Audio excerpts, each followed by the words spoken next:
Welcome to the 2350 Effect.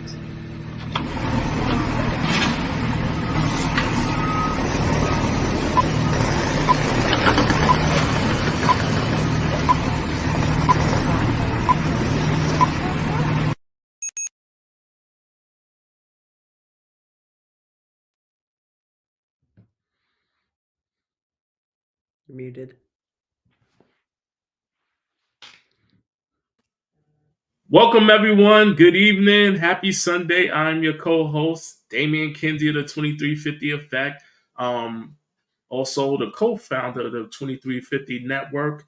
And as always, I'm here with Dr. Farron, who is the other co-host of this conversation. Dr. Farron, introduce yourself to everyone. Hi, everyone. Happy Sunday to you all. Whether you are beginning your week with us or winding down your end of the week with us, we're happy that you're here. I am the co-host of the 2350 Effect and co-creator of the 2350 Network, as well as the owner of Creative Living Ideas. And so happy to be here today to talk about this great topic, that words matter. So those of you that are in the audience or that will be in the audience, would you please help and contribute to the conversation? We would love to hear your points of view, thoughts, and ideas. So we're excited to have that. Also drop a hello in the chat. Let us know where you are joining us from. And we would love to get this conversation started today. Yes, thank you so much, Jackie, for joining us. Thank you, Kinga, for joining us. Jackie and Kinga, congratulations on international bestseller in so many different categories on your anthology. Thank you, Christy, for showing up. Jackie, King, and Christy, 2350 members. Welcome, welcome, welcome. All right. So as always, if you've been hiding under the rock, we always kind of start off the 2350 Effect with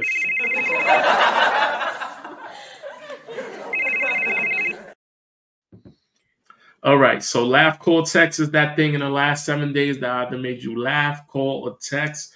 You want to go first, or you want me to go first? I know. Why don't you go first? You always let me go first. Let's let you go first this time. No worries at all. So my laugh, call, text this week has been so many things and so many conversations. We had a great conversation during our 2350 network social event, and we had conversations around that. So a lot of it made me kind of laugh. Call and text. I reached out to you. I reached out to Jackie. A couple other people in the leads, and we had a whole bunch of laughs and conversations around some of the things we want to do for the future, and also we were excited about. So I'm excited about that, and that's kind of what I wanted to leave my laugh cortex on. And then I have something else later on that I want to talk about, but it's kind of like an icebreaker in the conversation we're talking about here. So I'll just leave that for a moment. Sounds good. That sounds good. No, that our network event was super fun last week. Had a blast getting to hang out with everybody and just in a relaxed atmosphere, and just enjoyed talking to each other. It's such a great group of people. And so my laugh, call, or text, there's always, it's hard to sum up a week in one idea, but I am telling you today, and I think you know what I'm talking about.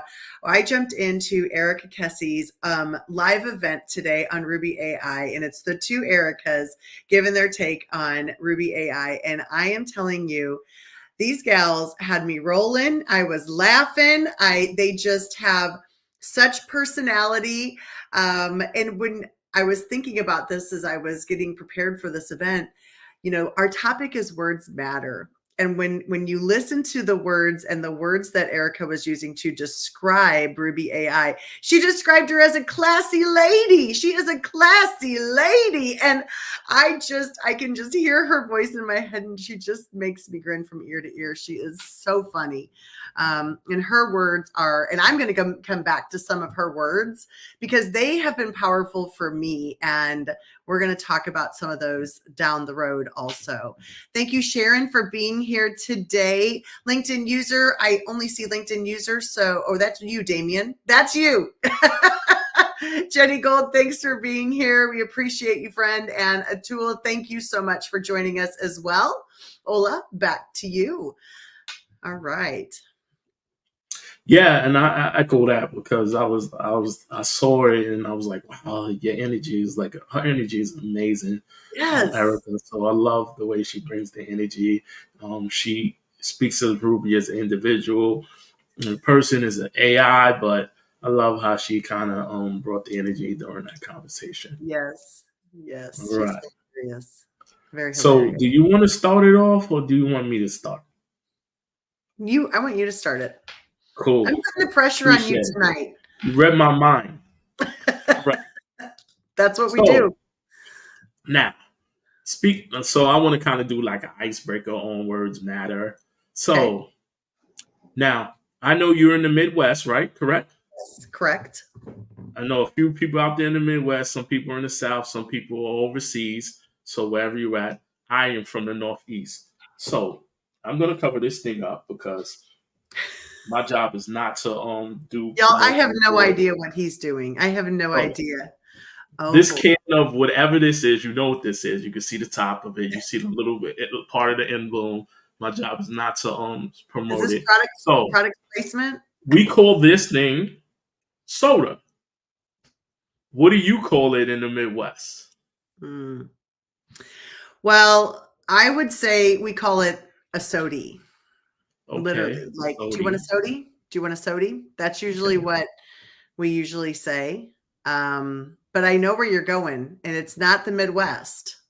it's It's not. more where Jackie is. No, ask Jackie what she calls that. And I Oh think you're no, going to Christy calls it what I think it is. Yes, Christy. Christy put it Christy, out there. but I bet Jackie calls it that too from where she is. A lot of people call it pop. Yeah.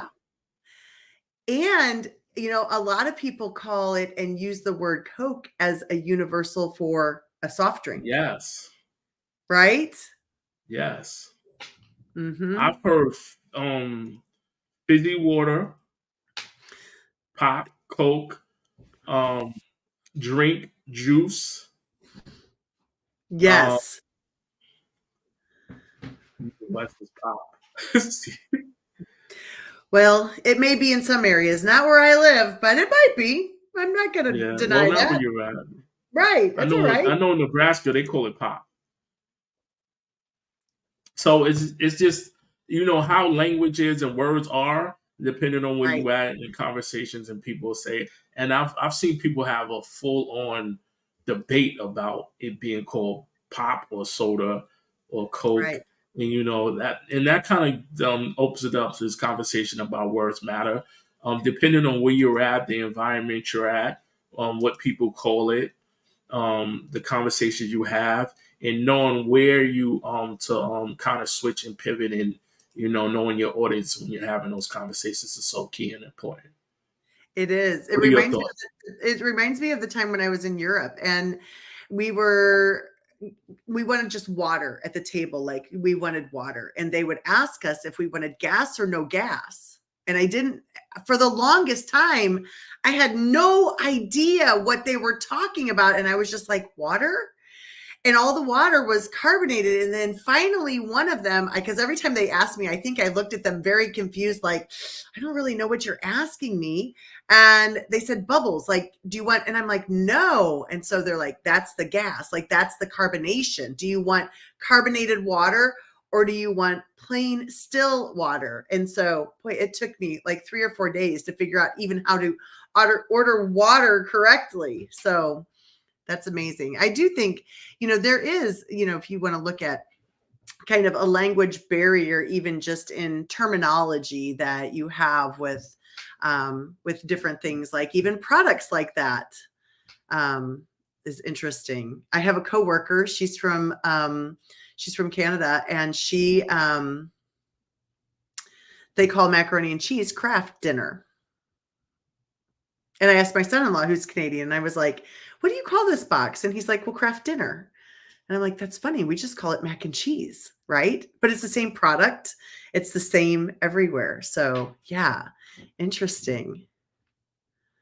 Yeah, King of that's funny. yeah, we call it Kraft macaroni. Call it Kraft macaroni. Yeah, I love that. That is so because funny. macaroni and cheese is from scratch. Ah, gotcha. Gotcha. We just call it mac and cheese. Well, I hear these days, I'm just going to go down one more terminology. We'll just continue to bring a few products up.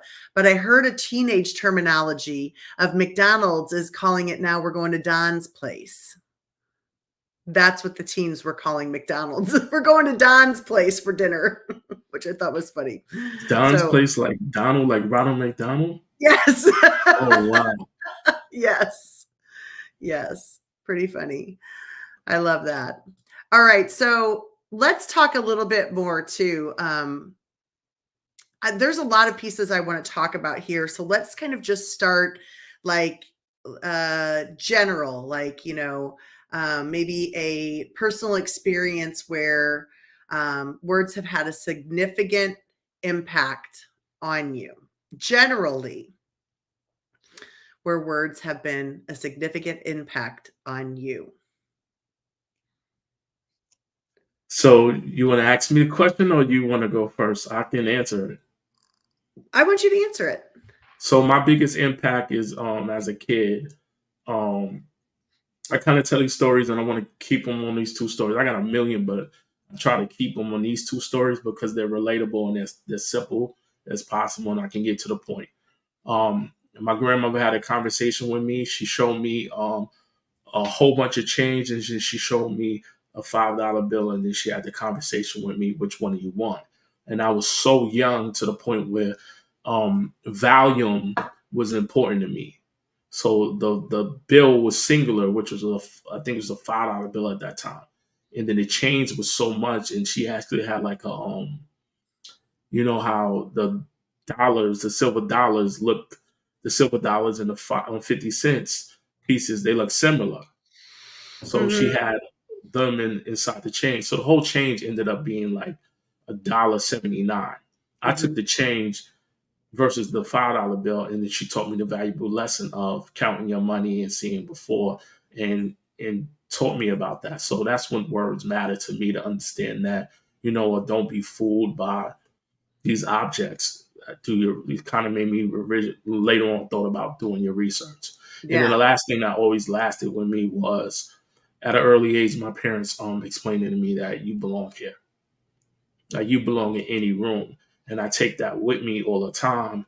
And even preparing for this conversation about words matter, there's been times where individuals try to rattle my cage or shake my confidence. And I always go back to that self-talk and that thought process that you belong in this room. You belong in any room.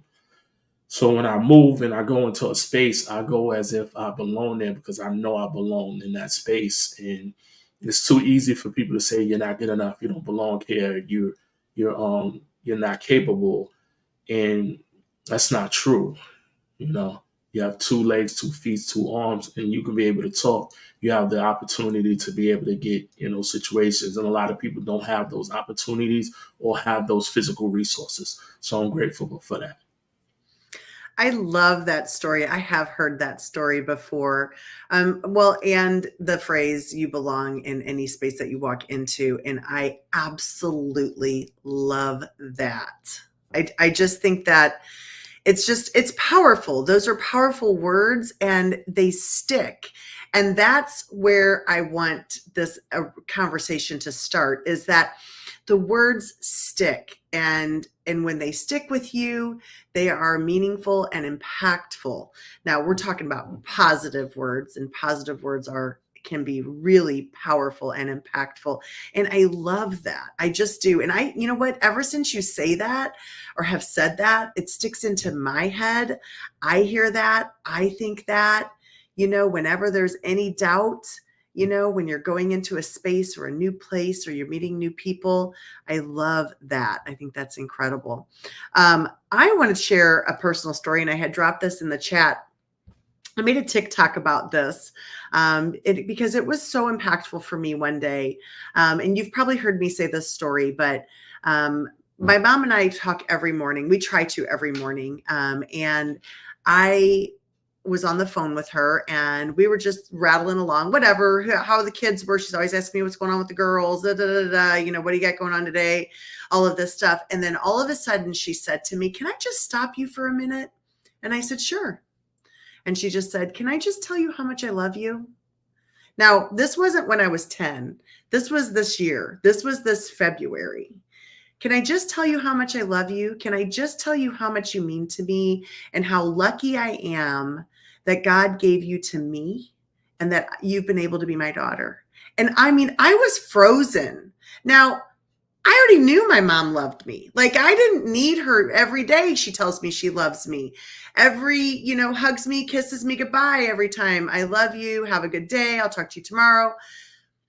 But that stuck. And I'm telling you, it stuck for days. And I mean days. It was just out of the moment, powerful. And I think I agree, Sharon, they imprint your soul. And I think when we go in and we really think about the words we say to the people that we love, I know we're professionals, we're on a professional platform, but you know what? The people that we live with, the people that we raise, the people that we spend our most time with are the ones that need to hear it the most. And so taking that moment and just saying, I love you, or thank you, or I appreciate you, I think are sometimes the ones that we forget to add those important things to and to remind them. So that was like, I was so compelled to create a TikTok about that when that happened to me. And it was very well received, but also it was my way to encourage people to make a positive change with their words with the people that they spend the most time with. That's so true. It made me think about today, earlier, yesterday and today. I was having a conversation with Jackie, and we know they wrote an anthology. Jamie's in it as well, and to see that I'm not a part of the anthology, to see that they had conversations about the impact of our relationship and talking and conversing had on them, and a lot of times it's kind of like what you're saying, like it doesn't matter how old you are, your mom saying I love you catches you off guard and floors you. Yeah. Reading that conversation with Jackie was talking about, even me being there, I learned something so much, and I see it from a totally different perspective, from the lens of someone else. And when people have positive encouragement and they say positive things about you, and you never know what your impact is on them, and they don't even know what the impact they have on you is. It's so important when these words happen and people choose to actually say it, because it might not be opportunities where we want to say it or get to say it, and it's important to say it. That's why it made me thinking of your mom having a consciousness and awareness to say it doesn't matter how old Tanya is. I need to say I love her, Right. because your mom to somebody, you're Dr. Farron, you're so many things, but for your mom, you're just her kid, and that level of pride and being proud of someone is so important and impactful. So yeah, go ahead. It really is. And I'm just going to bring up another post that I saw today of Leslie Flowers celebrating her daughter's 50th birthday and posting about that and how I'm sure amazing that was for her daughter to be shown all of that love and affection. And whether she follows her mom on social media or not, that is important. And so this also brings me to, I'm writing an article for Jamie for her next magazine. She and I have been talking about it, and she wanted something parent-centered. So those of you that don't know me, so I've written a parenting book called Raising the Well-Adjusted Child, a Parent's Manual. I'm an educator also, and I love talking to parents about raising their children and working together. And so she had asked me if I could write an article about loving on your kids, basically. And so I had gone into some past blogs because I had already created one called Celebrating Being a Parent. But I also have one on a poem that when you want me to read it, I want to read this poem. It's a little long, but whenever you want me to read it, I want to read the poem. It's about parenting. Oh, you can go ahead. You ready for me to do that? Okay. Yes, I'm ready. So it's a little long, but you know what's interesting? My mom had this poem in her house as when I was a kid. I remember seeing it, and I think it was around the dining room table. And I remember seeing it, and it is called Children Learn What They Live. And it is a great, great poem. Goes along with just behaviors. And I always talk about modeling, and we'll go down to parenting another time. But children learn what they live. When children live with criticism, they learn to condemn. When children live with hostility, they learn to fight. When children live with ridicule, they learn to be shy. When children live with tolerance, they learn to be patient. When children live with encouragement, they learn confidence. When children live with praise, they learn to appreciate. When children live with generosity, they learn to share. When children live with honesty and fairness, they learn truth and justice. When children live with security, they learn to have faith. When children live with approval, they learn to like themselves. When children live with friendship, they learn to find love in the world. And that is written by Dorothy Law Nolte. It is so beautiful and profound. And, it's been around for a long, long time. But if you think of some of those things, you can turn them into an adult life, right? In your relationships with your adult friends. You can,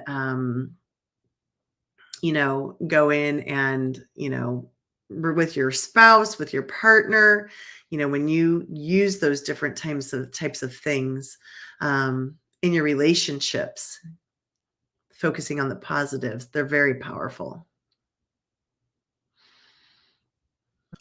I like that. I dropped it in the chat on one of my Thank biggest takeaways.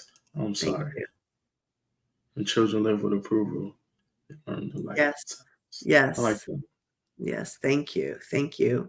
Jackie, yes, I know it's a powerful phrase. It's so important for people to remember. I love that. Thank you, Divine. I appreciate that very That's much. beautiful. Sharon, so I'm going to true. have to, and Sharon, I'll have to check out your blogs on parenting. I love that. Right. See what just general conversations come up with, and they go into, and what Mhm. spaces happen from conversations. Right.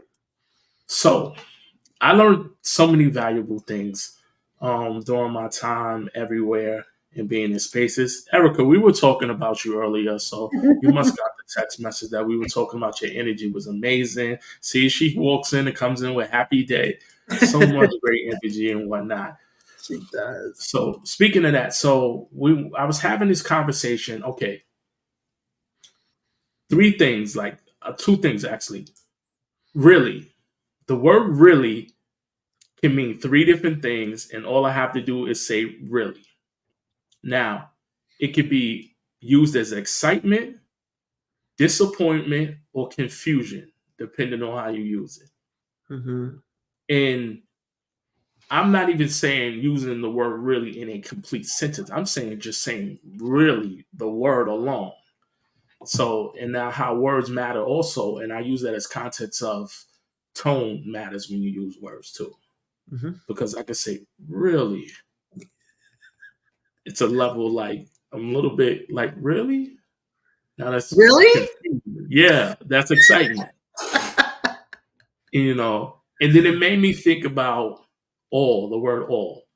And when you said that, and I was talking about really and understand. So did you convey excitement when you use it? That's what you were using?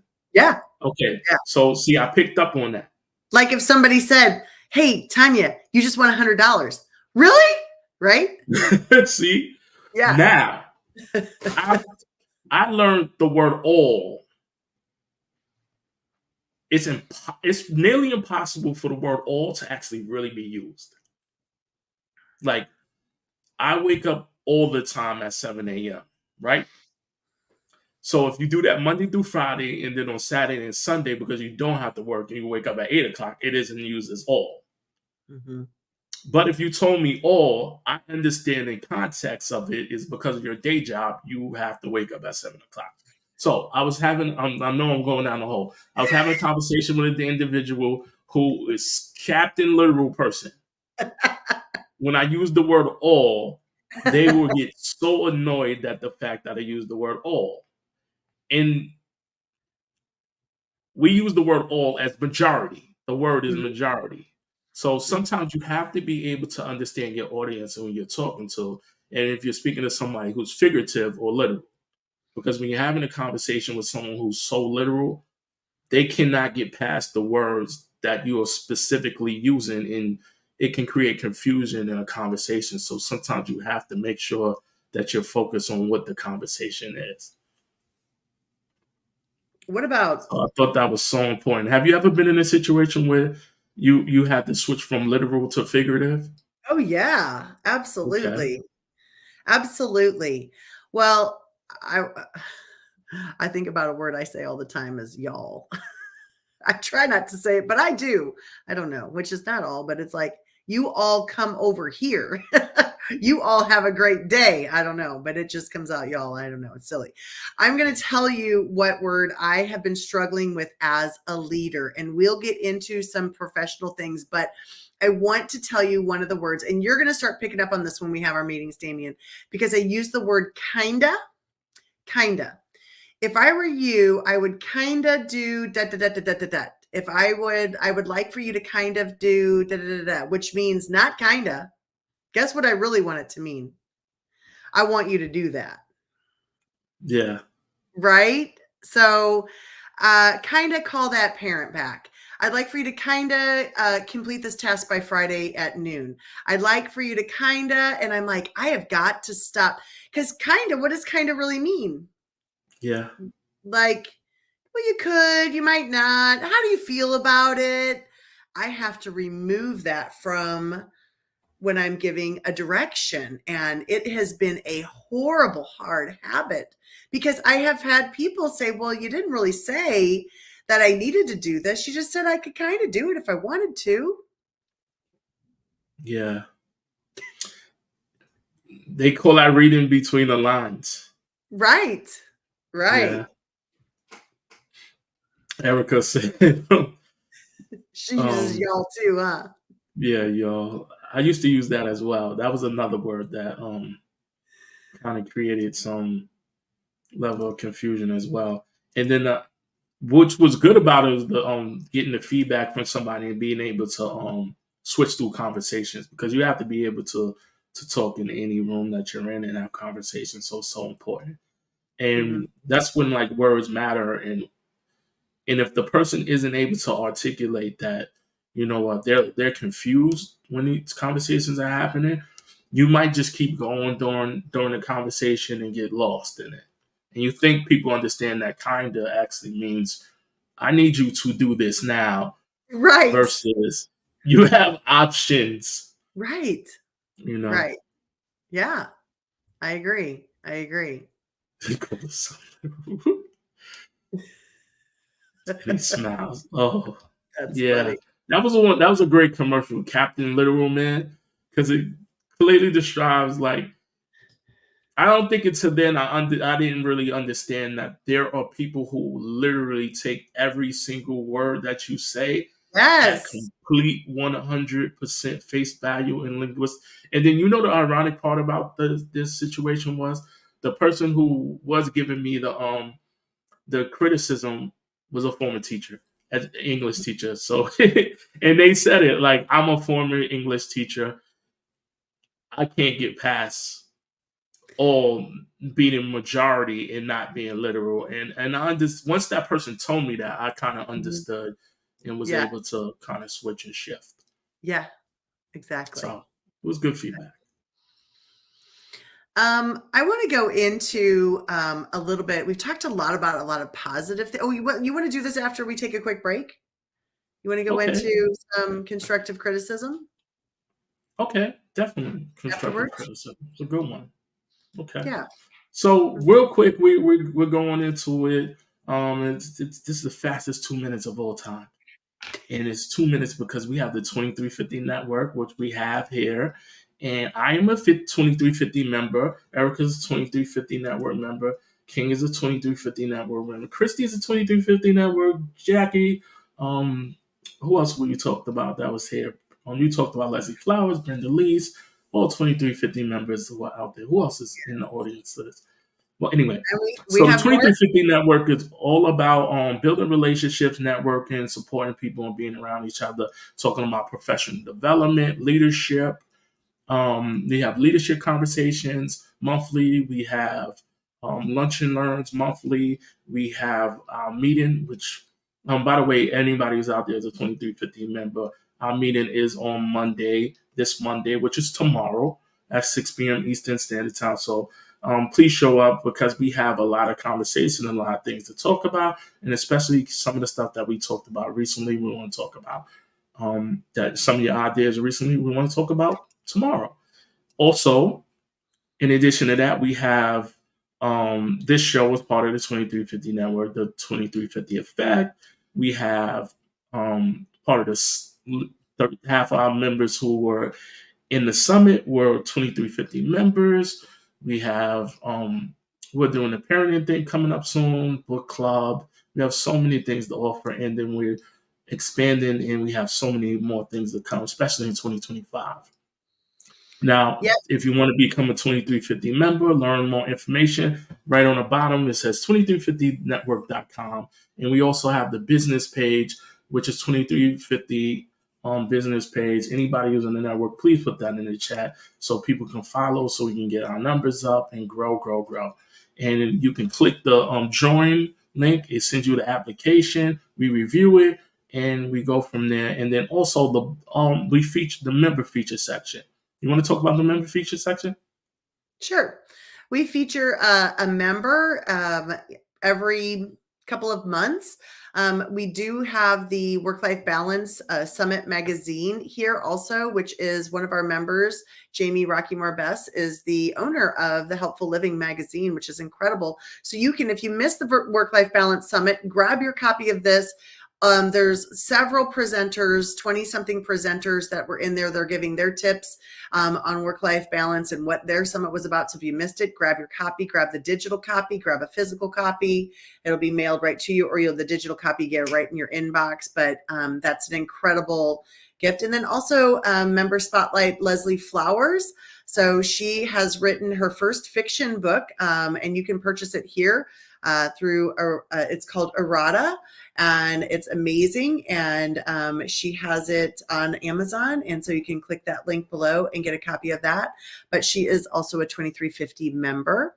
And so we love to spotlight and highlight our members and help support them. And they help support us. They give different presentations. It's pretty amazing. It's an amazing collaborative group. So we're getting ready to approve some new members now. We go through, when you fill out your application, when you go to this homepage, you can look at this and you can fill out the join the 2350 network. And you click on that, you fill out your application. Damien and I review them once a week, and then we'll send out approval letters and that sort of thing after that. So, yeah, that's it in a nutshell. Well, that's not really it, because we kind of host space in our virtual campus. So we have a virtual campus. It is open 24 hours a day, 7 days a week, where members can come, meet, talk, have conversations, workout stuff, do brainstorming, master classes, lunch and learns, whatever they want, talk, have conversations, joke, bounce ideas off. We have a pool room, office space, so many other things in 2350 Network. And there's Erica. And Erica, my office there was created through Ruby AI, but the other pictures on the website were not. But I don't think I had pictures at that point in time. But this one was. I created my office. So yes, that's you in it with me, having a meeting. And that's the non-AI office from Ruby. All right. So reach out to us if you have information, you have anybody who would love to become a member or want more information than a member, or people who want to support. So now back to the next normal scheduled programming and the conversations around this. Okay, so yeah, go ahead. No, go ahead. You said you wanted to talk about. So I did want to talk about criticism or constructive criticism. A lot of us on LinkedIn are some type of a leader, an entrepreneur, wanting to be a leader in that space, or maybe have a leader. And so, constructive criticism is something that you're going to get in a review, possibly. I'm a middle school principal by day, and so I evaluate teachers and I observe them.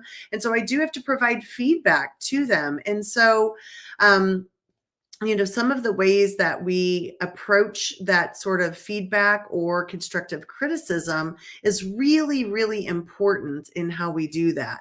It's important for the culture of our professional organization, of our staff that we have, and continuing to build people up instead of tearing them down. And that is a definite talent. So I also have a leadership book in the works.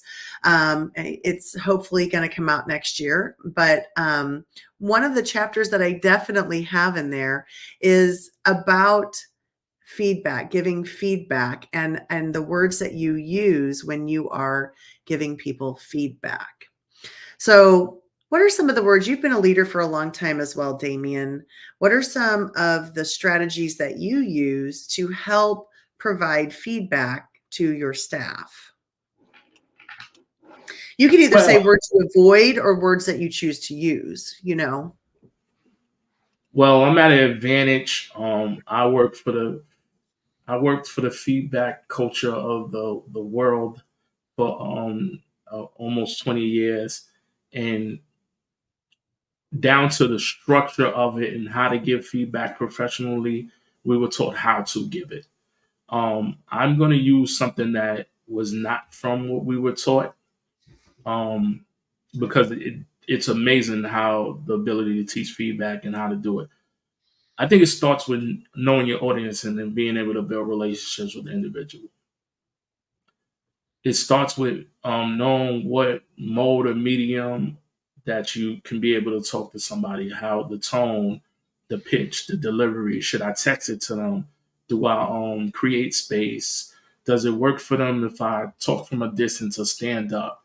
Those things are so important when you're trying to give feedback or criticism. And I think it needs to always come from a space of wanting them to do well and win. So I think so too. And I think, there's a lot of words that, should be avoided, things like, what you should have done. Like those types of words are harsh. I didn't like it when you did this, so when you put that personal feeling on the word, or on that conversation, then it becomes personal between you and that person. And so talking about leaving those types of things out and talking about maybe the observation of, objectively of what you see or what you have seen. And so one of the things that I like to open up with my staff, and anyone that I'm coaching or working with, is tell me about your presentation. Tell me about how did your lesson go? Tell me how did your data look? Like, tell me about that.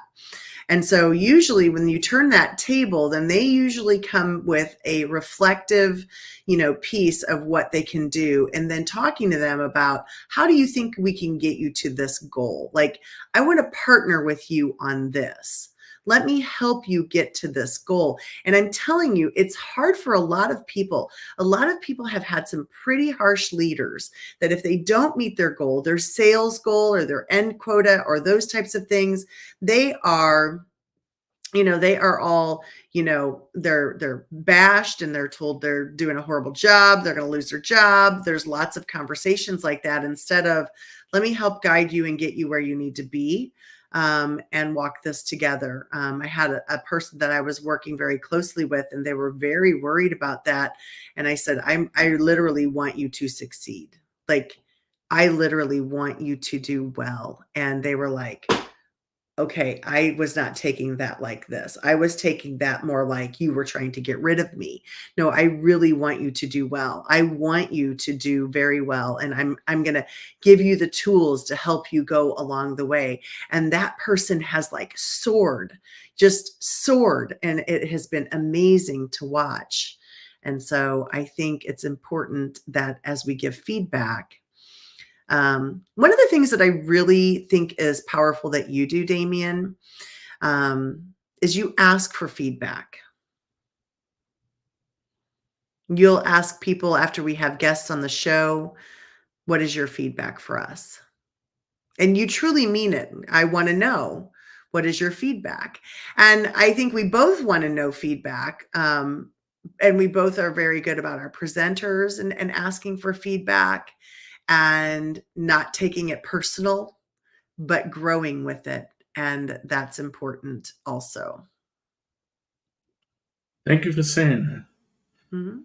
I've always wanted to get better at what I did, and it's always like, I had a grant manager that always talked about we all live in the biggest room, the space of improvement, and um, and I always have to say it because it's about giving credit where credit's due.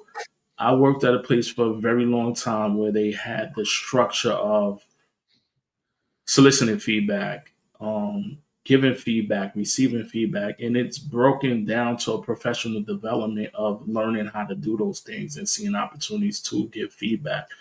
And you know, I wouldn't be fair if I didn't give credit where credit is due. Like you can't be at a place for that long and not learn these tools and skills, even though the the formula of feedback and criticism has been ingrained in us since we were kids.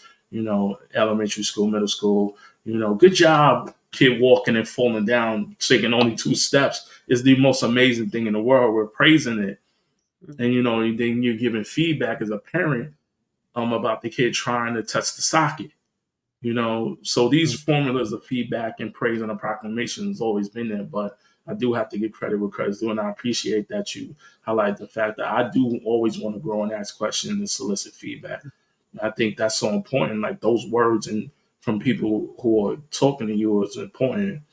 And you brought up a good point. We can't always live in the space of someone always telling us we did well because we can't grow when we don't realize what we did, what we're struggling at, and we need to improve on. Right. And it's hard. It's hard because most of us, what we're doing, we're putting our heart and soul into something. And so that heart and soul is like a initial reaction sometimes can be, wow, that hurt. That was personal. Like that was my dream to say this or to have this or to write this book or, something like that. And so the words that we say, even when someone's asking us for feedback is important. And I think there's really great ways to do that. And so, I know we've done some things like this similar with the network and, had them practice some things before presentations, things like that. And that's very important to do. But I also think it's important, for us to think about feedback, practice it in other times, especially if you're going to provide feedback to somebody who it's really going to be intense for them. Maybe practice talking in a mirror, thinking about the words that you're going to say. How are you going to say them? Practice it with maybe your spouse or a partner and say, hey, I have to give this really tough feedback tomorrow to somebody. And I want to encourage them, but I want them to also see that we need to make some changes to help them to grow. And I think it's really important to do that, and practice that and getting to know what are words that you can say that are going to be helpful, not harmful. Yeah, I wanted to make sure that it was like the focus was on what you were saying because it's so important that what you had to share about that because we just assume that people know how to be able to give and accept feedback, and that's just not always the case. It's a skill like everything else that needs to be nurtured and continually improved on and worked on. So thank you for saying that. Mhm. Yeah. Of course. Absolutely. And I think that's even with our kids, our family. I'm always going to go back to the kids that we raise because I think it's important. We're giving our kids feedback. Not perfect. I'll be the last person to say that I am perfect and definitely not a perfect parent. But I've learned how to give feedback differently. And I was actually talking to my mom on my way home today about this conversation. And she was talking about how she's still learning how to give feedback and how she listens to me or to other people. And she actually, when my mom was younger, when I was in grade school, she was a teacher's assistant, and the teacher's name was Mrs. Eakins. And she said, I learned so much on how to talk to kids from working where I was. And I still use those things and use the words that she taught me then because they were so powerful. And, I think it's important that we talk to our kids a certain way, and that we are guiding them constantly. So we're constantly correcting our kids. Probably pick up your shoes, clean up the bedroom, put your dish in the sink. Can't you do this? Can't you be faster? So let's think about ways that we can talk to our kids, and using encouraging words and helping them to become successful. Because remember, like in that poem, children learn what they live. If we are encouraging them, they're going to be more confident individuals. And so and the way that we talk to them is really, really powerful, really powerful. I appreciate that. I want to get to what Erica is saying. So Erica asks, how do you get more feedback? She says it kind of irritates her when she asks for feedback and it's crickets. I used to do this thing called a blind survey, where it had just ratings straight across. It had, poor, not poor, okay to excellent, and the rating system was there. And then I would make sure it was something that people can just circle. And then the comment part, I would put the comment part, and then I would give it to the AA.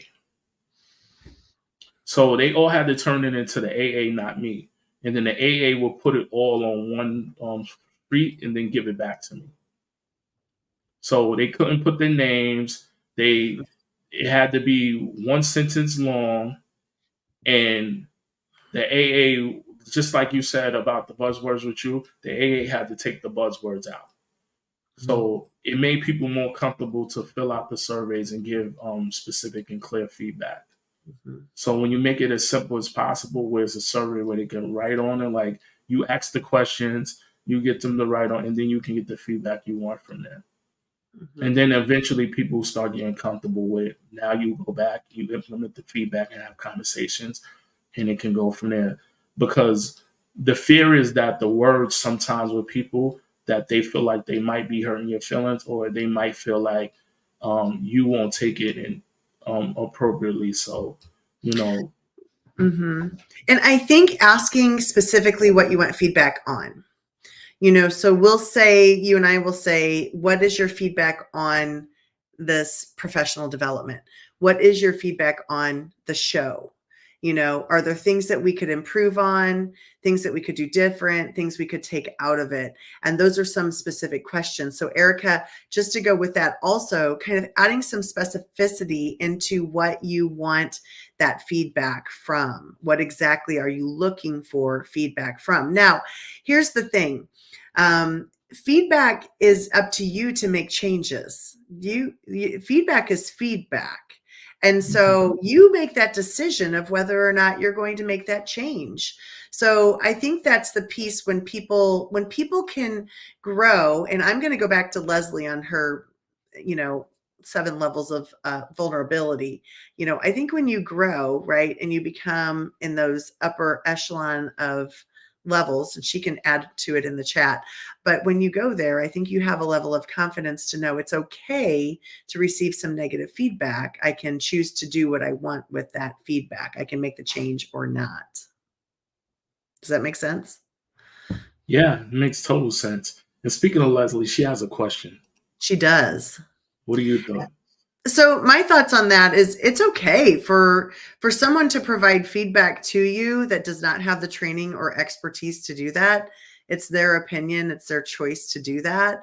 And again, you can take it or not, and so sometimes it can be a learning opportunity. I'll give an example. Thank you. 7 levels of awareness. Thank you. I knew it was the 7 levels. When I make a decision as an administrator, It is not always a popular decision to make sometimes. Sometimes you have to do that as a leader. And if I have someone provide me some feedback on that, which I love that they're okay with saying, can you, I don't think this is right. We've got a lot going on, then that gives me that opportunity to talk to them a little bit more and maybe explain a reasoning why. And so then they usually understand, that makes some sense. Okay, I understand. So you can turn it into a learning lesson also when you receive feedback from someone. Well said. Do you have anything Perfect. to add? Do you have anything to add to that? No, that was perfect. Okay. It's an Okay. opportunity. Just look at it as a consumer, Mhm. consumer customer service survey, and you can choose to look at it from whatever lens you want to look at it from. But it can just be an opportunity to learn from somebody who has a different point of view. Yeah. So in our last few minutes, can we go into the role of social media and technology with words? Do you Oh feel yeah. comfortable talking about that? I know the last few minutes is going to be challenging to do, but because there's a lot of pieces to this, right? There's a lot of pieces going into using social media and technology and the impact of words. So, I'm sure everyone has sent a text that the tone or the meaning behind it didn't get exactly translated the way they anticipated it to be, right? And so, how do we go through and prevent that when we're in a flurry, right? We're multitasking, we're working, we've got the laundry going, we're on the computer, the phone is going, we're trying to do 8 million things at once. How do we go through and make sure that our words have the appropriate meaning when we're responding to someone via text messages, social media? What are some of the things that you do, Damien, that keep you making sure that your message is clear?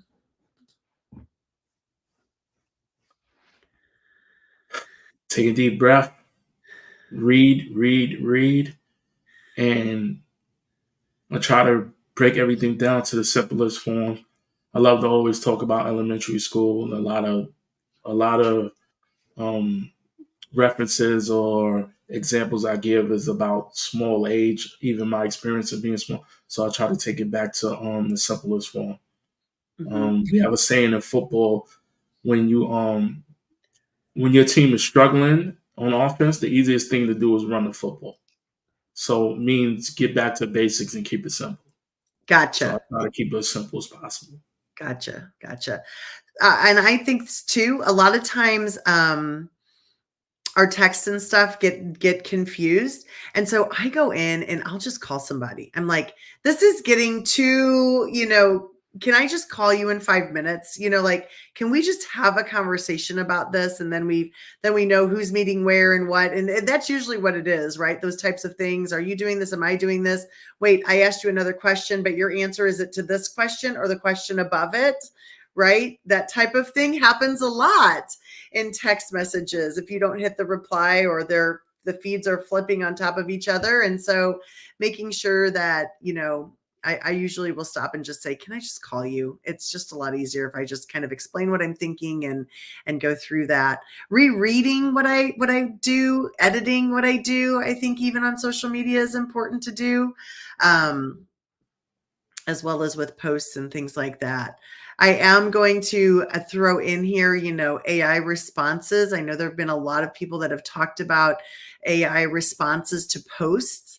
I think, if you want to use them, it's your choice, but I think making sure that it's your tone and your perspective is really, really important, because it is you at that point. It is using you, your persona at that point. So making sure that you are, it's saying what you want it to say at that point in time. That's my take on that. I think it's important when you're, especially when you're doing on social media, because it's out there. Like everybody gets to see it. It's in the space. when you're responding to people in messages and DMs and information. And it's also knowing your room, your audience, or where you're at. Um, Certain conversations you can have in certain spaces you can't really have in other spaces because people don't get your humor or they don't get your relationship. So yeah, You're right. You're I can absolutely go even right. further with that too. Sure. Yes. Exactly. And I agree with that. And the next question or the last thing to wrap it up is, what are the consequences of using our words carelessly or intentionally? And consequences does not always have to be bad, right? If we're using our words intentionally, or we're using them carelessly, what are the consequences of that? So okay, I'm gonna say this so people can understand and so that nobody feels like there's anything. So sometimes I get put into group chats, right? Hmm. So I remember this one particular group chat I was put into, and I tried. I've never blocked anybody. I I don't know. unfollow people. I don't block people on my phone when doesn't matter how frustrated they are or anything. And I even had a conversation with a friend of mine who, um, like I talked about the conversation of being on timeout, like having a timeout because I didn't want it to turn into something else. And he called me today and was apologizing and I was like, that's water under the bridge. Like we still talk. Like it was like I've never blocked you. I've never not answered your phone calls. And he's like, yeah, that is true. So I say to say this. I've been in a group chat where I had to come out of the group chat because I know the language and conversation that these two individuals are having, and they're friends, and they were joking.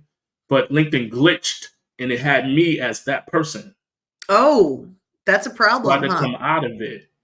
So I'm kind of wary at times being sometimes in these group chats because when the time it glitched and it had my name on this individual's conversation, I was like, you know what, I have to remove myself from that group chat because I didn't want it to glitch and it being mistaken as me and the individual. So if I ever do leave your group chat and anybody who invites me, I appreciate being a part of it. Sometimes I do have to leave because other people's relationships, I respect them, but the way some people talk and their words and their choices isn't the way I speak and talk. And I don't want it to get confused that time as me being person who had that conversation because now it gets confusing if I say something about Sodies and in Yeah. we're laughing and joking and then all of a sudden it pops on Erica's and Erica's like, no, that's not how I talk, Yeah.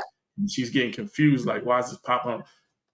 So I always have to be mindful of those things, Hmm. especially on social media when it glitches. Yeah. I think, um, being intentional can have really positive consequence or, very positive consequences. I think you can have very, I like to be intentional with my words and I'm saying. And one thing that I've really tried to get rid of, this was something in a training for evaluations, is the words great job. Great job on what? Like, what was a great job? Great job, Damien. Great job. For what? What part of this was great? And so being really intentional, and really putting that cause and effect in there. Like when you did this, this happened, then I could say great job. I still add it to it. Don't worry, I didn't get it out of my vocabulary because I do think great job's nice. But explaining what did I see objectively? What happened when you did this? Then this happened. And I think that's so important to understand, and I love to give intentional feedback to people or just send them a message that I appreciated something or let them know that I did something, reading an article of theirs and telling them, it was powerful to me or something, whatever, however I felt about it, to let them know. I think that's intentional. I think sometimes when we are careless, and I think we get busy and sometimes I think we unintentionally get careless. And then, you can sort of have issues, people can get hurt feelings. Relationships can be harmed some, and maybe need additional conversations and support. So let's make sure that we're being nice Yeah. to everyone, right? Yeah, and I think the biggest thing is my biggest takeaway from this conversation is this. You need to surround yourself with people who are going to uplift you. And uplift you does mean saying the positive things, cheering you on, and telling you what you're doing well. But you also need people who are going to tell you that here's where you're not right.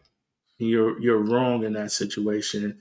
And if you hurt someone's feelings, that you need to take ownership and accountability of it.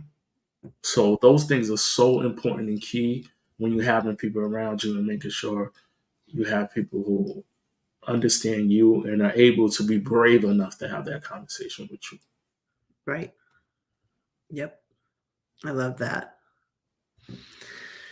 Great conversation tonight. Thank you, everybody who was here. Leslie and Erica, for sharing all your wisdom. Sharon, I know you already had to go, but thank you so much. If you're watching this on replay, please feel free to drop in the comments and let us know that you were in replay. Thank you, Caden Jacobs, for joining us tonight also. And another LinkedIn user, that might be Sandra. I'm not certain. That's Sandra. Sandra, thank you, Sandra, my dear, for being here. It was just a really great conversation. Enjoyed it. Kinga, thanks so much. And Jackie also. So many amazing people to be here and support. Appreciate it. I hope you had some great takeaways from today. And I think we're ending with a quote, huh? And also follow the 2350 page. Connect with us. And like you said, we always end with We do. And I feel like I gave my big poem. That was like a kind of a big quote, but I'm going to take a line from it that I love. When children live with encouragement, they learn confidence. And I think that's with anyone. When any human is encouraged, they become more confident. Nice. And make sure you throw your quotes into the chat. Thank you all for coming and showing up. And my quote is always this. So the 2350 effect and the 2350 network. So the 2350 network is the cause and the effect is the show. So what the 2350 numbers actually mean is this. Don't let 5 or 10 minutes of a bad moment or a bad day disrupt the other 23 hours and 50 minutes of your day. So that is exactly what it means to live life to your fullest ability and be able to focus on those things in your life that truly matter, because people get lost in those 5 or 10 minutes of the day when there's 23 hours and 50 minutes out there that were really, really great. All right. Yep, I love that. So thank you for joining. We're here on Sundays, so we'll be back and see you around. Thanks. Yep. Bye. Thank you for attending the 2350 Effect. If you are interested in becoming a guest or a sponsor, please contact Damien or Dr. Tanya. Join us every Sunday at 8 p.m. Eastern Standard Time for the 2350 Effect.